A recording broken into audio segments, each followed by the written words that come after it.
നിരവധി ക്രിമിനൽ കേസുകളിൽ പ്രതിയായ അർജുൻ ആയങ്കിയുടെ ജാമ്യം റദ്ദാക്കണം എന്ന് കോതമംഗലം പോലീസ് ജാമ്യവ്യവസ്ഥ ലംഘിച്ചെന്ന് കാണിച്ചാണ് നടപടി. കോതമംഗലം SHOയെ സമൂഹ മാധ്യമങ്ങളോട് ഭീഷണിപ്പെടുത്തിയ സംഭവത്തിൽ അർജുനെതിരെ കേസെടുത്തിരുന്നു. ലാൽകൃഷ്ണ കൊച്ചിയിൽ നിന്നുണ്ട് വിവരങ്ങളുമായി. ലാൽകൃഷ്ണ, നേരത്തെ ഈ അർജുൻ ആയങ്കി ഫേസ്ബുക്കിലൂടെ സമൂഹ മാധ്യമങ്ങളിലൂടെ കൊലവിളി നടത്തിയിട്ടുണ്ട്. ഇപ്പോൾ അതിൻ്റെയൊക്കെ പശ്ചാത്തലത്തിലാണോ ജാമ്യം റദ്ദാക്കണമെന്ന് കോതമംഗലം പോലീസ് ആവശ്യപ്പെടാൻ നിൽക്കുന്നത്? ജാമ്യവ്യവസ്ഥ ലംഘിച്ചു എന്നാണല്ലോ പോലീസ് പറയുന്നത്. എന്തൊക്കെയാണ് വിവരങ്ങൾ?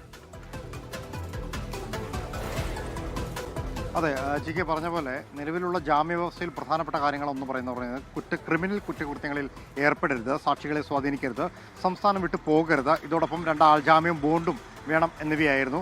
ഇത് കോതമംഗലം പോലീസ് മെയ് ആദ്യവാരം അർജുൻ ആയങ്കി കോതമംഗലത്തെ ക്രിമിനൽ ഗൂഢാലോചന നടത്തി എന്ന് കണ്ടെത്തിയതിൻ്റെ പശ്ചാത്തലത്തിൽ ഓപ്പറേഷൻ സ്റ്റീൽ ബീഡിൻ്റെ ഭാഗമായിട്ടെടുത്ത കേസിൻ്റെ പശ്ചാത്തലത്തിലായിരുന്നു ഈ ജാമ്യം അനുവദിച്ചിരുന്നത്. പക്ഷേ ആ സമയത്ത് അർജുൻ ആയങ്കി പറഞ്ഞ പ്രധാന കാര്യമെന്ന് പറയുന്നത് സുഹൃത്തിൻ്റെ കല്യാണാഘോഷത്തിൽ പങ്കെടുക്കാൻ വേണ്ടി കോതമംഗലത്ത് എത്തിയതാണ്. ആ സമയത്ത് രാത്രി അനാവശ്യമായി തങ്ങളുടെ മുറിയിലേക്ക് കടന്നു വന്ന് ബലമായി പിടിച്ചുകൊണ്ട് പോവുകയായിരുന്നു. ഒരു റീലിട്ടതിൻ്റെ പശ്ചാത്തലത്തിലാണ് തങ്ങളിങ്ങനെ പിടിച്ചുകൊണ്ട് പോയത് എന്നീ കാര്യങ്ങളായിരുന്നു പറഞ്ഞത്.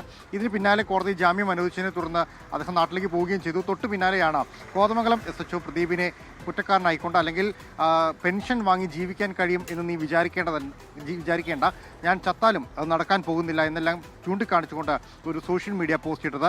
ഇതിൻ്റെ പശ്ചാത്തലത്തിലാണ് കോതമംഗലം പോലീസിൻ്റെ നിർണായക നീക്കം.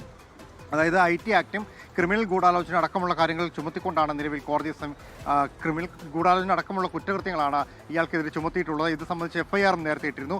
ഈ FIR അടക്കമുള്ള കാര്യങ്ങൾ ചൂണ്ടിക്കാണിച്ചുകൊണ്ടാണ് നിലവിൽ കോടതി അനുവദിച്ചിരിക്കുന്നത്. അതായത് കോതമംഗലത്തെ മജിസ്ട്രേറ്റ് കോടതി അനുവദിച്ചിരിക്കുന്ന ജാമ്യം റദ്ദ് ചെയ്ത് ഇയാളെ അറസ്റ്റ് ചെയ്ത് വീണ്ടും ജുഡീഷ്യൽ കസ്റ്റഡിയിലേക്ക് വാങ്ങേണ്ട അടക്കമുള്ള നടപടികളിലേക്ക് കടക്കണം എന്നാവശ്യപ്പെട്ടുകൊണ്ട് കോതമംഗലം പോലീസ് ഇപ്പോൾ കോതമംഗലം മജിസ്ട്രേറ്റ് കോടതിയെ സമീപിച്ചിരിക്കുന്നത്. ഇതിൽ കോടതി അന്തിമ തീരുമാനം എടുക്കുന്നതേ ഉള്ളൂ. എന്നിരുന്നാൽ പോലും കേരള പോലീസിന്റെ ഭാഗത്തുനിന്ന് കോതമംഗലം പോലീസിന്റെ ഭാഗത്തുള്ള നിർണായക നീക്കം വീണ്ടും ആരംഭിച്ചിരിക്കുകയാണ്. ലാൽകൃഷ്ണനാണ് വിവരങ്ങൾ നൽകിയത്.